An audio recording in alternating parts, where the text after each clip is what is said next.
So what I need to do is I need to identify everybody in the car, because what my job is to see if criminal activity is taking place. That's not your job. And I need to know whether those kids are yours. You say they are. How do I know that if you can't even identify them? Get me a supervisor. This is my traffic stop. Do you understand that? No, you're not in charge of me. Okay, wait right here. You act like you know your job. You know my job better than I do. Okay. Hello, and welcome back to Legal Dissent, where we evaluate your constitutional rights before they're taken away. As always, if you enjoy our content, please do consider subscribing, liking this video, and interacting with us in the comments below. It really does help us out a lot in the YouTube algorithm. The original video, channel, case law, and statutes are located in the description. If you have a video you'd like us to analyze, please submit it to us via email, Facebook, or Twitter.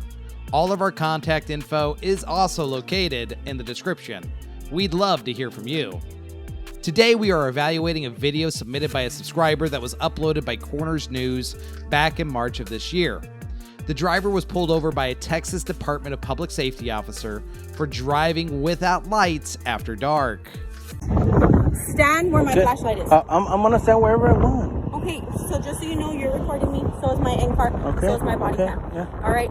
So what I need to do is I need to identify everybody in the car, because what my job is to see if criminal activity is taking place. That's not your job. And I need to know whether those kids are yours. You say they are. How do I know that if you can't even identify them? That's my ID right there. Okay, but how You do need I... my ID. Yes, and I need to identify everybody. You don't. Yes, I do. That's not your job. It is my job. Get me a supervisor. I'll give you his badge number and everything. Get me a supervisor now. Get me a supervisor. This is my traffic stop. Do you understand that? No, you're not in charge of me. Okay, wait right here. Texas Penal Code Section 38.02 provides that a person commits an offense if he intentionally refuses to give his name, residence, address, or date of birth to a peace officer who has lawfully arrested the person and requested the information. Therefore, unless someone in Texas is being lawfully arrested, they are not required to identify unless that person is exercising a privilege such as driving. In the Texas Transportation Code, Section 521.025, the law requires that a person operating a motor vehicle must have a valid license in their possession and display it upon the demand of a police officer. But does that requirement extend from the driver of the vehicle to passengers as well?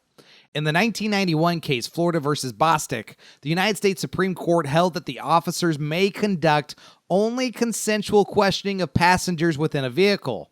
This means they cannot require ID from a passenger without reasonable, articulable suspicion that a crime has been committed. However, in St. George v. State, a 2007 Texas appellate court case, the court held that an officer does not need independent, reasonable suspicion to request identifying information from the passenger as long as the officer does not attempt to coerce a passenger's cooperation. Further, a passenger does not have to be overjoyed or even comfortable with the encounter for it to be considered consensual. That being said, in St. George, the court found the encounter between the officers and the passenger as unconstitutional because they had no reasonable articulable suspicion of a crime other than that he was nervous, evasive, and was just sitting there. The officers went beyond the scope of the stop and unreasonably prolonged its duration, making it an illegal stop. But do minors have the same rights as adults when it comes to making them identify? While minors do have fewer rights in certain situations, such as on a school property, not being able to enter into contracts, and the inability to vote or purchase certain substances, there is no requirement for them to identify to an officer just because the officer asks. In this situation, barring some evidence that would give the officer reasonable articulable suspicion, the officer cannot demand identification from the children. If they were holding a sign saying, "Help me, I've been kidnapped," or communicating via Morse code by blinking their eyelids, well then maybe the officer might have a reason to dig deeper. As a parent myself, I was wondering, how would I prove that my child is actually mine if I were in this situation? Most minors do not regularly carry identification, and all of her official documents are securely stored in a safe at home, not carried around in public. So I'm not sure what the officer was expecting as far as proof that these are in fact the driver's children.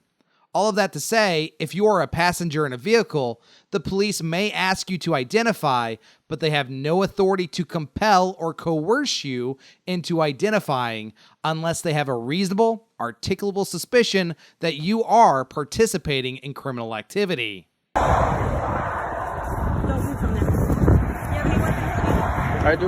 You do? What kind Not of on me, but I have weapons. You have a gun in there? Yes. What kind? A handgun. Handgun? Okay. On my center console, yeah. Okay. And by any chance, you don't need one, but license to carry? No, I don't. No, you don't? Okay. The gun is in the center console, you Yes. said? Is it loaded, cocked, everything? No, it's not hot. No? Okay.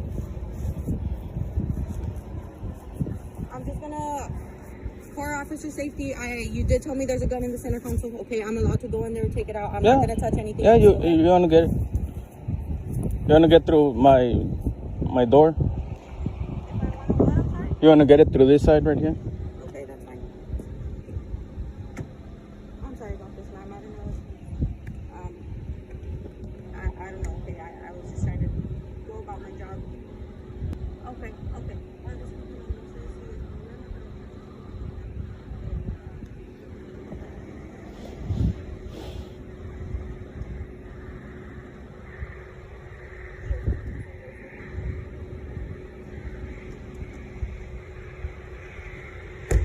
It's going to be a citation for driving without lights when you're required. Yeah, sure. Do you have insurance? I do. Okay, if I run the plate, it'll come back? You can run the plate. I'm sorry? You can run the plate, I mean. That's what I just asked you. You don't need to ask. I just run asked you it. if I run the plate and it'll come back because it doesn't always come back. Okay, yeah, it should. You act like you know your job, know my job better than I know. Okay. This is a really weird encounter. The officer has to secure the firearm from the center console for her safety, even though the driver is outside of the vehicle significantly removed from the firearm. While almost every court will allow her to do that, it still seems strange. While she's pulling out the gun, she's now apologizing to the passengers, saying she's just trying to do her job. The officer then goes to run all of the driver's information and see if she can find something on her fishing expedition.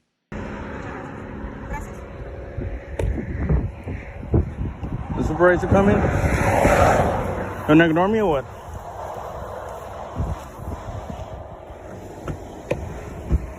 You asked for my supervisor's information, that's all I can give you, okay? He's not allowed to come out, he doesn't have to come out here, but I'll give you his badge number, everything like that, okay?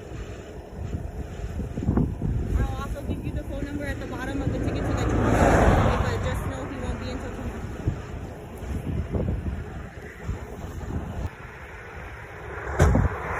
Stand over here for me. Okay, so it's going to be a citation for driving without your license required. Okay, the judge is going to be Judge Quintana. There's the number, the address, and I gave you honor before April 15th at 10 in the morning. My supervisor's name is right here, and I circled my badge number for you, okay? You can go ahead and call if you'd like. I need you to sign right there. On the line. Yeah, please. So this was for I'm sorry, what? what was it for? Driving without your license. You got your feeling shirt or what? I'm sorry? Because you got your feeling shirt? No, sir, I'm fine. Okay. Is that it? All right. This officer was clearly fishing for information and trying to find something more than just the driving without lights. Was it due to hurt feelings, a hunch, or some type of intuition? I have no idea. And I'm sure that many of you will believe that it is okay for some rights to be ignored to protect the interests and well-being of children in our society. The values of liberty and security are always in constant contention with each other. The more liberty you attain, the less security you are entitled to, and the more security offered by the government to its people, the less amount of liberty those people seem to enjoy. This reminds me of the quote from President Ford, who claimed that a government big enough to give you everything you want is a government big enough to take from you everything you have. What do you think? Should officers be able to identify children in vehicles that have been pulled over without reasonable suspicion of a crime? Do people sacrifice their rights to be free from unreasonable searches and seizures simply by transporting their children from place to place? Let us know in the comments below. And remember that no matter who you are, you have value and you have rights. Do not be afraid to use them, and we will see you next time right here on Legal Dissent.